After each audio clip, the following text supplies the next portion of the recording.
আসসালামু আলাইকুম, সুপ্রিয় দর্শক মণ্ডলী। আপনারা জানেন 19 জুলাই ঢাকায় বাংলাদেশ জামাত ইসলামীর বিশাল মহাসমাবেশ অনুষ্ঠিত হয়েছে। এই মহাসমাবেশ এই মহাসমাবেশের খবর সংবাদ সারা বিশ্বে ছড়িয়ে পড়েছে। তারা আন্তর্জাতিক অনেক মিডিয়া লাইভ কাস্ট করেছে, প্রচার করেছে। এবং বাংলাদেশের ইতিহাসে এমনকি যখন এটা পাকিস্তান ছিল, সেই পাকিস্তান আমলেও এত বড় জনসমাবেশ আর অনুষ্ঠিত হয়নি। অনেক অভিজ্ঞ ব্যক্তিরা বলেছেন, যেরকম মোবাইদুর রহমান নামের একজন প্রবীণ সাংবাদিক, বিশিষ্ট ব্যক্তি বাংলাদেশের, তার ছোট ভাইও বাংলাদেশের জাতীয় পর্যায়ের একজন রাজনীতিবিদ। তিনি স্ট্যাটাস দিয়ে জানিয়েছেন যে এটা বাংলাদেশের ইতিহাসে এত বড় জনসমাবেশ আর হয়নি। তিনি উল্লেখ করেছেন, এটা নিয়ে কয়েকবার স্ট্যাটাস দিয়েছেন। আওয়ামী লীগের সাবেক এমপি, ছাত্রলীগের সাবেক নেতা, পরবর্তীতে বিএনপি এবং পরে মিশ্র মতের গোলাম মাওলা রনি, তিনিও মন্তব্য করেছেন যে এটা একটা সময় এই সোহরাওয়ার্দী উদ্যানে আইয়ুব খানকে সংবর্ধনা দেওয়া হয়েছিল, সেটাই লোক হয়েছিল অনেক। এরপর 7 মার্চ শেখ মুজিবের ভাষণের সময়, এরপরে এই সর্বপ্রথম এই মাঠটি কানায় কানায় পরিপূর্ণ হয়েছে এবং এটার আশপাশ এলাকায় লক্ষ লক্ষ লোক হয়েছে বাংলাদেশ জামাত ইসলামের মহাসমাবেশে। গোলাম মাওলা রনি এই মহাসমাবেশ নিয়ে বিশাল লম্বা সময়ের একটা বক্তব্য দিয়েছেন, আমরা অনেকে শুনেছি। তার অনেক কথা আমরা পছন্দ করি না, বিভিন্নভাবে তিনি কথা বলেন। তো তার এই মহাসমাবেশটি নিয়ে আলোচনা, সেটাও কিছুটা ব্যঙ্গ আছে, কিছুটা রসবোধ আছে, কিছুটা তিরস্কার আছে, বিভিন্নভাবে তিনি উপস্থাপন করেছেন যে ঢাকা বিশ্ববিদ্যালয়টা কাবুলে পরিণত হয়েছিল, কাবুল ইউনিভার্সিটি। জামাত শিবির তো ইসলামিস্ট, দাঁড়িয়ে আছে, টুপি আছে, টাকনুগুলের উপরে প্যান্ট ইত্যাদি, তারা যেভাবে সেখানে অবস্থান নিয়েছে আগের দিন থেকে, এবং পুরো ঢাকা শহরের যে চিত্র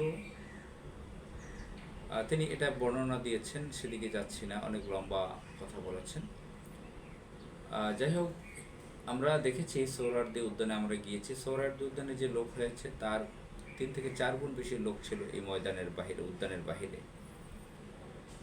বাংলা মোটর এলাকায়, শাহবাগ এলাকায়, সায়েন্স ল্যাব, বিভিন্ন এলাকায় রাস্তাগুলোতে মানুষ ছিল, কাকরাইলে ছিল, রাস্তায় লক্ষ লক্ষ মানুষের মাথা দেখা গিয়েছে। এত বড় মহাসমাবেশ বাংলাদেশের ইতিহাসে হয়নি, পাকিস্তান আমলেও হয়নি, এটা সত্য প্রমাণিত। তো এটা সম্ভব করেছে বাংলাদেশ জামাত ইসলামী, যে জামাত ইসলামীকে গত 16 বছর কোনো রাজনীতি করতে দেওয়া হয়নি। তাদের সিনিয়র নেতাদেরকে মেরে ফেলা হয়েছে, শত শত লোককে মেরে ফেলা হয়েছে, হাজার হাজার লোককে পঙ্গু করা হয়েছে, লক্ষ লক্ষ লোককে মামলা দিয়ে নির্যাতন করা হয়েছে, বহু লোককে গুম করা হয়েছে, তাদেরকে মামলা দিয়ে জর্জরিত করে অনেককে দেশ ছাড়া করেছে, বাড়ি ছাড়া করেছে, তাদের প্রতিষ্ঠান দখল করে নিয়েছে, তাদেরকে ডিলিট করে দেওয়ার জন্য, বাংলাদেশ থেকে বিলীন করে দেওয়ার জন্য, বিলুপ্ত করার জন্য বহু ধরনের মিশন নিয়ে, ভারতীয় মিশন নিয়ে এখানে কাজ হয়েছে। ভারত পরিচালিত একটি কুখ্যাত সন্ত্রাসী সংগঠন আওয়ামী লীগ, তারা বাংলাদেশে অবৈধভাবে রাষ্ট্র ক্ষমতায় থেকে এই জামাত ইসলামের বিরুদ্ধে সন্ত্রাসী কার্যকলাপ চালিয়েছে।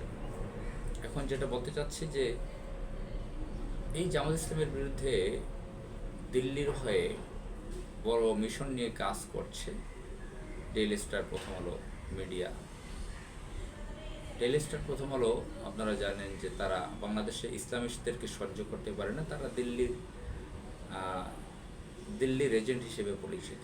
ডেইলি স্টারকে বলা হয় দিল্লি স্টার। তারা এই যে শুধু জামাত ইসলামী না, কোনো ইসলামিস্টদের সম্মেলন, অ্যাসেম্বলি, মিটিং তারা সঠিকভাবে দেখায় না। বাম রাম সেকুলার দিল্লিপন্থী যদি 5-7 জন লোকও দাঁড়ায় কোনো জায়গায়, সেটা অনেক বড় করে দেখায়। এবং তারা শেখ হাসিনা ফ্যাসিস্ট শাসনকে তারা সহযোগিতা করেছে। বিভিন্ন জঙ্গি নাটক তৈরি করে দিয়েছে এই প্রথম আলো। ভারতের ইশারায়, তাদের সাজেশনসে তারা জঙ্গি নাটক তৈরি করে দিয়েছে প্রথম আলো, ডেইলি স্টার। এগুলো সবার জানা, সকলের জানা। এখন এই যে বাংলাদেশের একটা ঐতিহাসিক জনসমাবেশ, মহাসমাবেশ বাংলাদেশ জামাত ইসলামের, যেখানে পুরো ঢাকা শহর ছিল জামাত ইসলামের কাছে, লক্ষ লক্ষ মাথা দেখা গিয়েছে। এত বড় মহাসমাবেশটি তারা সঠিকভাবে কাস্ট করেনি, সঠিকভাবে তুলে ধরেনি তাদের মিডিয়াতে, প্রথম আলোতে, ডেইলি স্টারে বড় করে ছবি দেয়নি, সঠিকভাবে বড় করে যেটা আছে সেই ছবিটাই দেয়নি, যেটা অন্যান্য কয়েকটি পত্রিকায় দিয়েছে, সংগ্রামে দিয়েছে, নয়াদিগন্তে দিয়েছে, আমার দেশে দিয়েছে, অন্যান্য কতগুলো পত্রিকায় দিয়েছে, কিন্তু তারা দেয়নি। তারা ফার্স্ট পেজে ডান সাইডে ছোট করে একটা ছবি দিয়েছে, এই যে লক্ষ লক্ষ মানুষের ছবি ভালোভাবে দেয়নি। তো চিন্তা করেন তারা কিভাবে ইসলামিস্টদেরকে ছোট করে রাখতে চায়। এবং ওই দিনও আমরা দেখেছি যে অনলাইনে তারা কাঁঠালের নিউজ করে জামাত ইসলামের এত বড় সমাবেশ বাদ দিয়ে। তো যাই হোক, এগুলো আমরা দেখে আসছি এখন পর্যন্ত। 5 আগস্টের পরেও প্রথম আলো তার সেই পুরনো স্বভাব চরিত্র ঠিক পালন করে যাচ্ছে। এই বিষয়টা আমাদের খেয়াল রাখা দরকার। আসসালামু আলাইকুম।